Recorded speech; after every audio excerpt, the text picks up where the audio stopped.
Phone कर लियई आ फूफा के आवेला कहलियई अचरा जवा में। ए दीदी आज भैया चर्चो रख ले बा, बउआ के बर्थडे बा,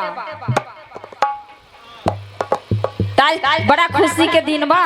ए फुआ तनका हिलबई ताहे फूफा के फोन कर लियई फुआ के आवेला कहलियई चरा चवा में नयल थिन फुआ महारनिया शिव चरचा में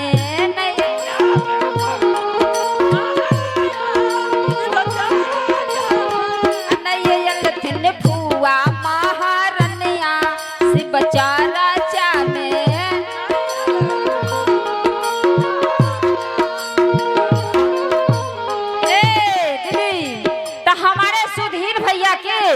हमारे सुधीर भैया के पत्नी के तरफ से 101 रुपया के दान बा, पूरे मंडलिया भैया के तरफ से जयकार बा।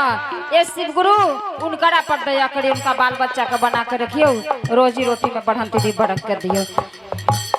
अहे मौसा के फोन कर लियई मौसी के आवेला कहलियई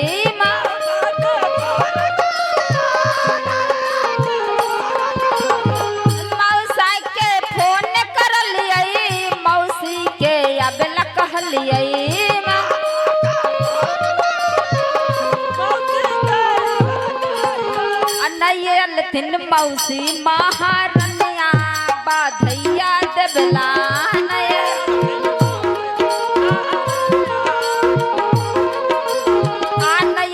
थिन मौसी महारनिया बाधैया देवला।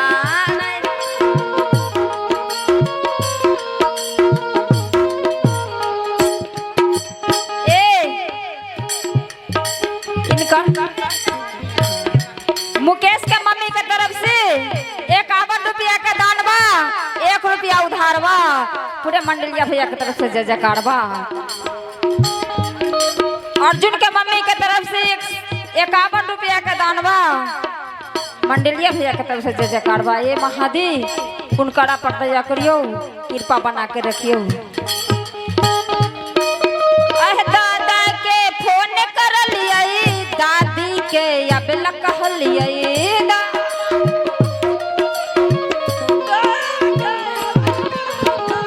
दादा के फोन कर लियई दादी के आवेला कहलियई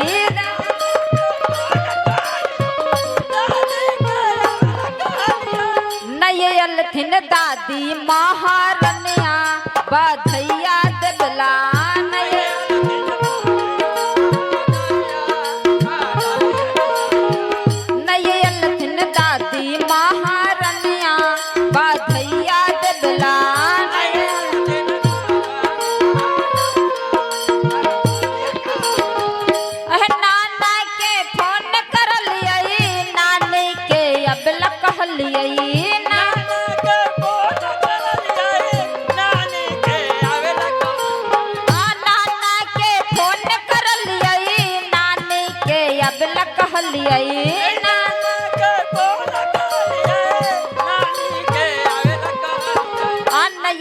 थिन नानी महारनिया चारा चावा में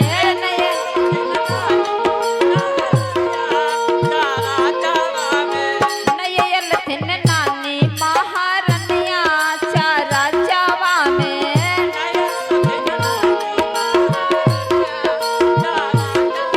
अरे मामा के फोन कर लियई मामी के आवेला कहलियई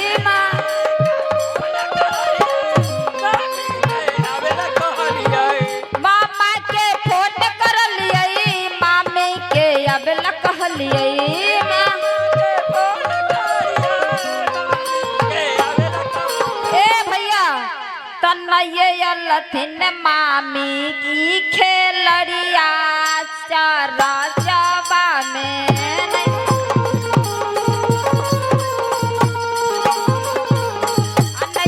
थिन मामी आधा बड़ी बाधैया देवला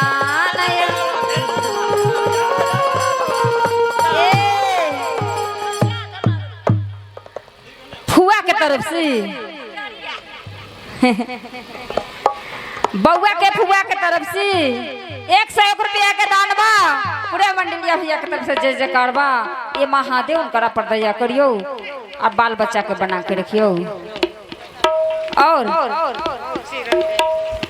नंदीर के मौसी और बउआ के दादी, नंदीर के मौसी के तरफ से 101 रुपया का दान बा, 1 रुपया उधार बा पूरे भैया के तरफ से जय जयकार बा।